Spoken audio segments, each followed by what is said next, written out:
Before we jump to Ole Miss, I want to talk about some accolades and some things going on in the athletic department to make sure we get great coverage for our other teams, and basketball's getting ready to start. But the women's soccer team, which I got to watch the semifinal match and parts of the final match, won the SEC tournament. So I want to congratulate Kidani and his team, his staff. What a tremendous job. He has made a major impact on our soccer program really quickly. And they will be, hopefully, will be hosting a Friday match here in Athens, which should come out today.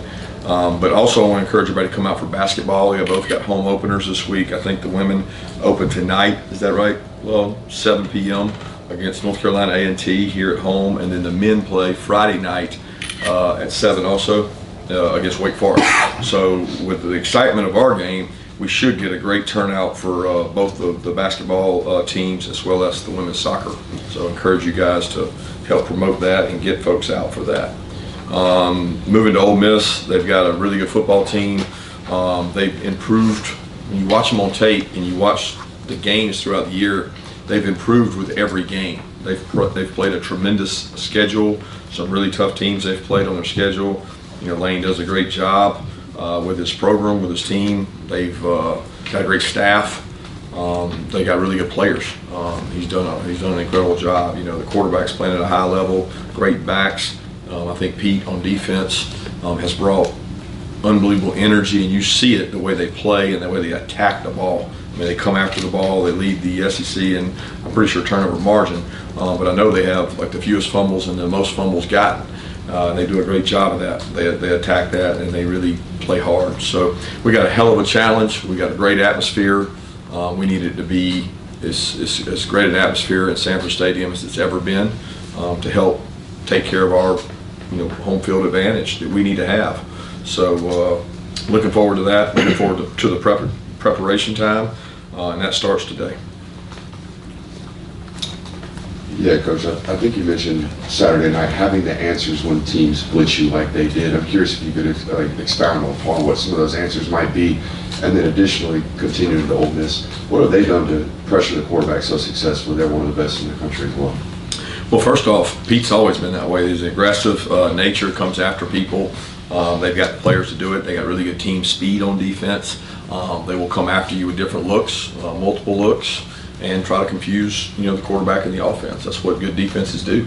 He's been around good defenses his whole career. He does a great job defensively, so I'm sure they'll have a plan. They study what you do, and they study what you've seen and giving you problems. He'll have forms of that. They do a good job of that. And then your answers to pressure and blitz is protection can beat pressure if you protect well. And then there's other answers. We all know what they are. You just got to be able to execute them. And we pressure people with our defense. So they'll come after you, and they've done a good job doing that, being disruptive. Kirby, how will you remember the senior class? And Xavier saying he might have a little bit of a moist eye when he gives you that final hug in the field. Well, I hugged him last year, so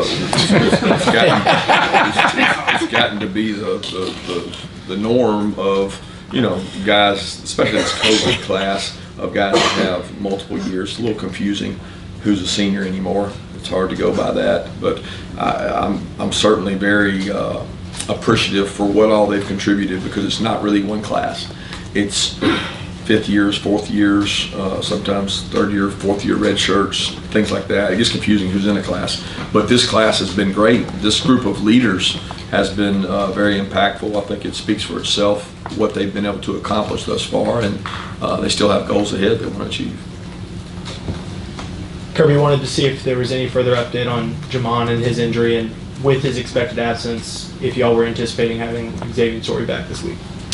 Yeah, we're expecting to have Story back, as well as Raylan, CJ, Smile, Jalen, Terrell, all those guys will be competing for those spots. As far as Pop, still not sure how long it'll be, how long his absence will be. He's going to try to find some innovative ways to get back and be able to play, but won't know the extent of that until a couple more days. But really excited to see those other guys get opportunities. We got other guys that have played, and thank goodness at linebacker we use that as a normal rotating position. We have guys that roll in and play. We've averaged playing 4 guys at that position each and every game. Coach, you touched on the atmosphere. I mean, fourth night game of the season after having none in Athens last year. How much do you think that contributes to possibly raising the atmosphere and getting the Georgia faithful really fired up for this one? I don't know. I don't know that the night game impacts it. I mean, I think the 3:30s have been great, so I think the toughest is the 12 o'clock kick to get the atmosphere you want, but I don't know that I see a difference between the other twos. Yeah, to follow up on inside linebackers, I guess, one, how have you seen CJ and Raylan kind of progress throughout the year, Raylan coming back from the injury, and with young guys at that position, how tough is it for them to learn the communication part, the intangibles that go with playing inside linebacker? Well, go back. They both were here mid-year, so they were, we do so many walkthroughs and so many practices and so many in between. They're both very intelligent kids. They pick up on things really well. They're both very conscientious. They both played more and more. Raylan more recently, CJ throughout the whole year, and very pleased with where they are. They're in a room where they're asked to learn a lot of information and be able to command the defense, and they do a good job. I got a lot of confidence in those two guys. Coach, can you talk about the attributes of Jackson Dart and how Lane is able to use him in this Ole Miss offense? Well, I think Lane's quarterbacks take on a personality from him, and they have a lot of moxie. They have a lot of talent. They play really hard. They play with reckless abandon for their body, and he runs like a running back. He's taken some hits this year and shown his toughness. So he's not going to shy away from contact and toughness, and he's the extra element of run that gives them a competitive advantage over a lot of teams you play, because they have great backs, but he runs the ball like a back, and he throws the ball really well too, which that's what makes him really hard to defend when you got a guy that can make all the throws but can also take off and run, and he's proven the ability to do that. Just want to make a quick question about Jamon. I guess after the game you had said maybe it was a fractured forearm. Is that exactly what it is? I'd rather not speculate, to be honest with you. Just say what we said earlier. Coach, that's about Quinshawn for Ole Miss. I mean, when you look at his numbers, he's one of the top running backs as far as yards after contact goes. What's going to be the challenge for slowing down that guy? Well, yeah, thick lowers. I mean, I tell you, I've been super impressed. I already knew about Quinshawn and how good he was. I saw him last year and how they ran on people. The Bentley kids, incredible too. They had two really good backs. And Quinshawn bears probably more of that load, and he has really thick lowers. He runs through tackles. Extremely patient runner. Like, he has a innate ability to navigate what's there and turn it into explosive and positive runs. I mean, he just sets up blockers really well, and really tough physical runner, and does a great job. So they have two really capable, talented backs. Kirby, how's Brock's rehab process going, and any possible update on a possible return? He's been great. He's done everything we've asked. He ran on Friday, did a good workout, had Saturday off, obviously, and continues to work, and going to do all he can to try to get back as fast as he can. Kirby, you've already faced three of the SEC's top 5 wide receivers now. You got Trey Harris coming in, who had a heck of a game. How do you defend against him? Hard. You can't, it's hard to put two people on him because of all the issues we just talked about before that. So you talk about the backs, you talk about the quarterback. They look for matchups. Lane looks for matchups, and he's looking for every opportunity he can to get a high percentage matchup in his favor. And what's easier to do when you got big, good wideouts and a quarterback that can get him the ball, and your ability to run the ball does those things. So how do you do it? You do it like you do every week. You do your best to cover them and defend them, and you try to control the run game. It's the package of what they do, everything together, not one thing that complements each other. Kirby, obviously, Lane is a guy whose sort of personality and reputation precedes him. Do you think, having gone against him all those years in practice and everything else in those battles, is he underappreciated as kind of like an offensive mind? And can you expound at all kind of on your relationship? Is he part of that famous group text? He does a great job. He's extremely intelligent. He doesn't overthink things. He keeps it simple and doesn't think that you don't have to overthink things sometimes as a coach, and probably doesn't get enough credit for that because he wants to beat you with fundamentals. He wants to beat you with his players doing things within their system. It's just he does a great job. He looks for matchups. He looks for explosive opportunities. They've been one of the most explosive offenses, run and pass, in really the last 10 years of the SEC. That they have broken some numbers that are out there. They get lots of snaps because they go with pace, but they do a good job with the snaps they get. So no, he probably doesn't get enough credit, but it's not like he's trying to be scheme of the week. He does what he does really well, and he knows what they do well, and he also knows what you don't do well, and he's looking for a matchup most of the game.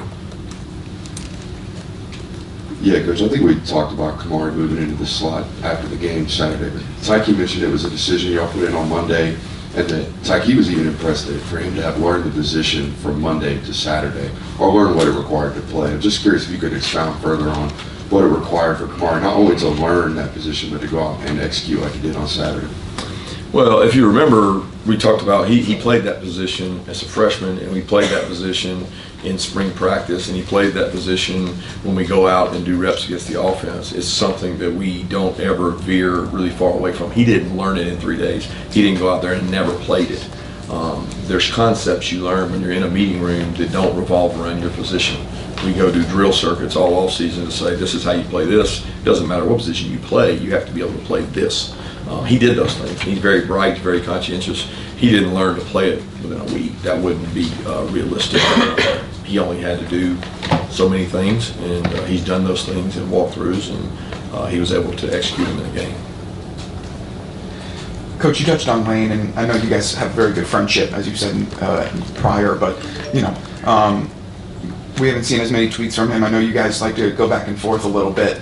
How much would a win, especially over someone that you're good friends with and maybe have a little bragging rights over, how much would a win mean against someone like Lane and Ole Miss? Not any more than it would have last week. I mean, we're not going to build it up to be something it's not. I mean, every win in the SEC is critical. It's critical for them. They're in a hunt. They're in a hunt for the West. They're in a hunt for playoffs. They're in a hunt for all the goals and aspirations they have. So it's not about he and I. It's really about the players, the guys that go on the field and make plays.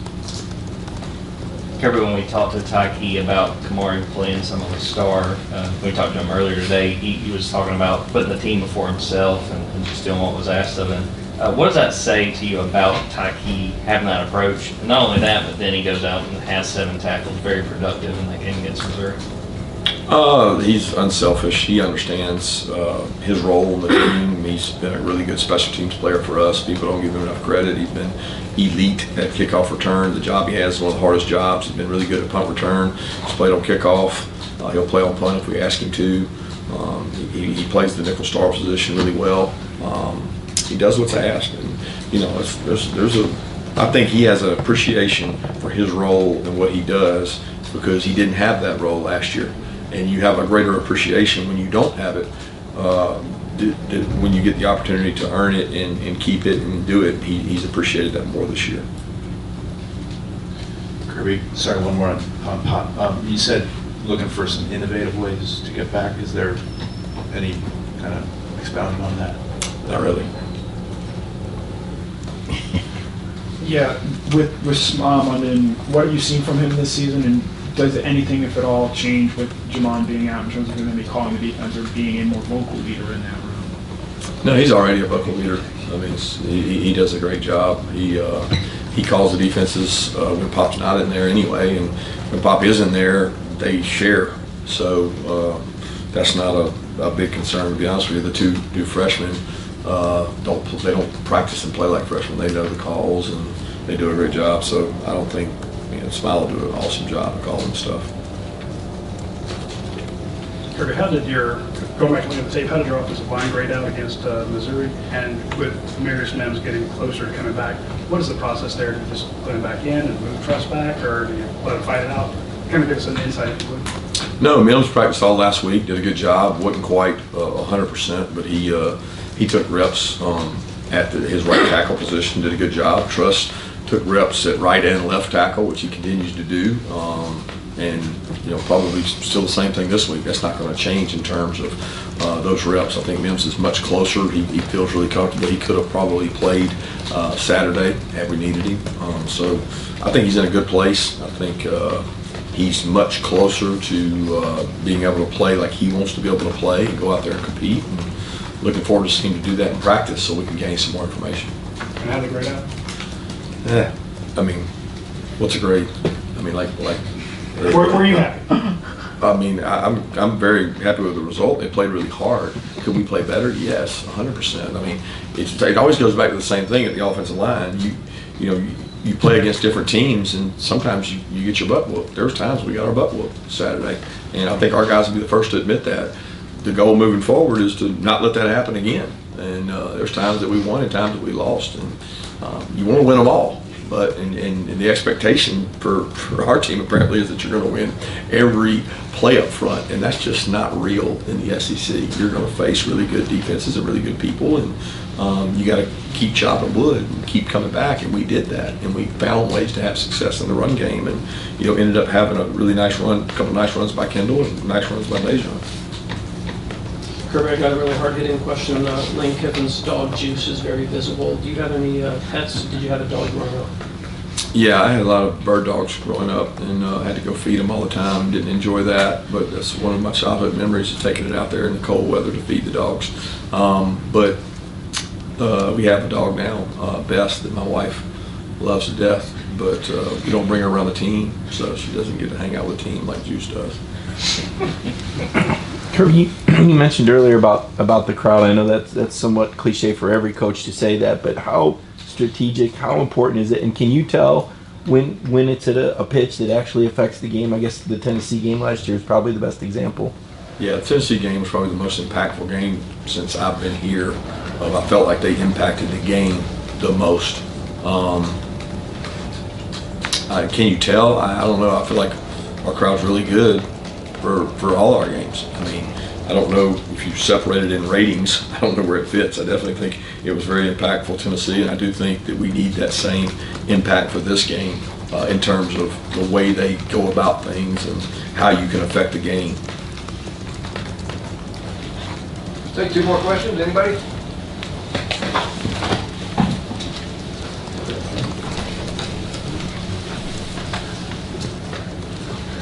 Kirby, do the DBs you have now give you more flexibility than usual in terms of being able to use them based on matchups, because of their skill sets, or is it difficult for what you've had here? We may have more depth.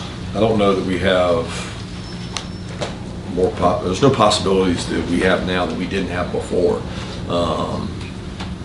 But I feel good about the DBs we have now. I felt good about the DBs we had before. I don't really know what you're asking. I mean, we had a package last week, but that was not something about our DBs. It was more about something they did. Kind of going off of that, I know in previous years, it's been a little bit tough. You talked about the cornerback depth, but to have a guy like Julian Humphrey in the rotation and on the depth chart, that you can run a package like that where you can have three different cornerbacks on the field. How much does that bring, and how much does that add to a defense? We got other guys who can play. We got other guys that are on the sideline that can play too. So like he gets an opportunity to play because he's earned it in practice. But I have confidence in 5 or 6 guys that can go out there and play because I get to watch them do it every day in practice. I got confidence in some DTs that don't play. I got a lot of confidence in 2 or 3 linebackers that are on the scout team that go every day. I got a lot of confidence in a lot of our players that can go out there and play. But you play the players that give you the best opportunity to win. You can't play everybody. You don't get a chance to do that. You can't even rep and prepare everybody. So we're constantly developing all our players so they have an opportunity when they get in the game to go out there and have success. Thanks.